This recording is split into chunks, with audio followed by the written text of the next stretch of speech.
আমরা যদি আমাদের লক্ষ্য অর্জন করতে চাই, আপনাদের সহযোগিতা আমার প্রয়োজন বাস্তবায়নের জন্য। কি সেই সহযোগিতা?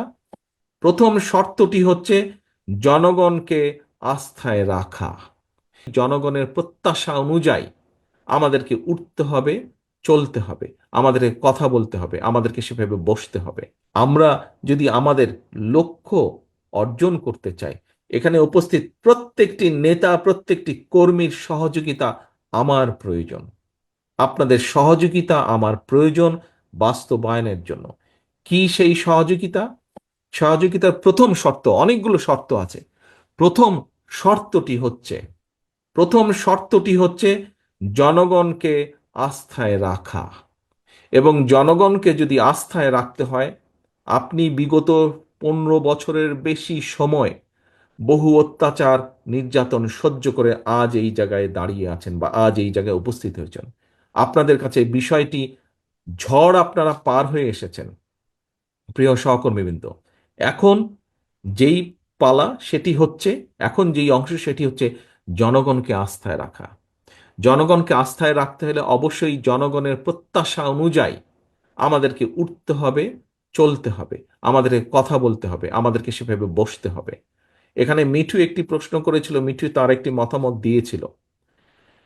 আমি সেই মিঠুর সাথেই একই সাথে আমি বলতে চাই, আমাদেরকে জনগণকে আস্থায় রাখতে হলে অবশ্যই আমাদের মধ্যে কেউ কেউ কিছু কিছু ভুল করছে।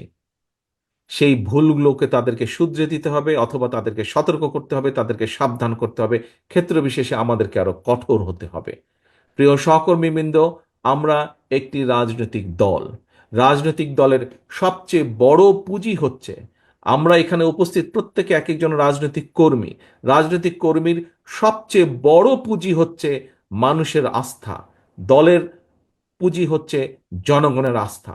জনগণের আস্থা যদি, এই পুঁজি যদি নষ্ট হয়ে, পুঁজি যদি হাত পড়ে, তাহলে কিন্তু সবকিছু নষ্ট হয়ে যাবে।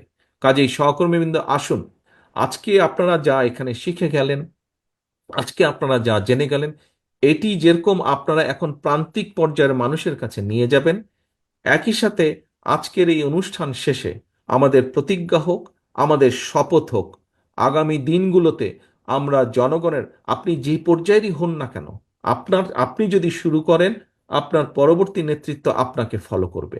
এবং কি সেটি? জনগণের আস্থা ধরে রাখার জন্য আপনাকে যে যে কৌশল নিতে হবে, দয়া করে প্রত্যেকটি কৌশল আপনি গ্রহণ করবেন।